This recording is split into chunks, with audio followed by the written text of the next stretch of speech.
尋日包好餃子之後，即場煮咗嚟食，一半用嚟煎，一半用水灼。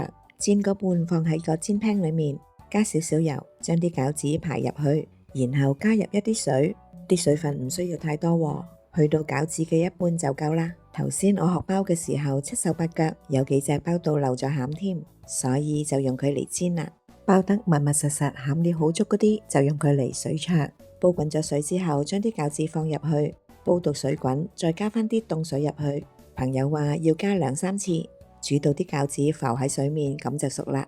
至於煎嗰邊，見到啲水分煮到差唔多乾，佢就打返開個鑊蓋，喐下佢，驚未熟嘅話，又再加返啲水，再煎多佢一陣間。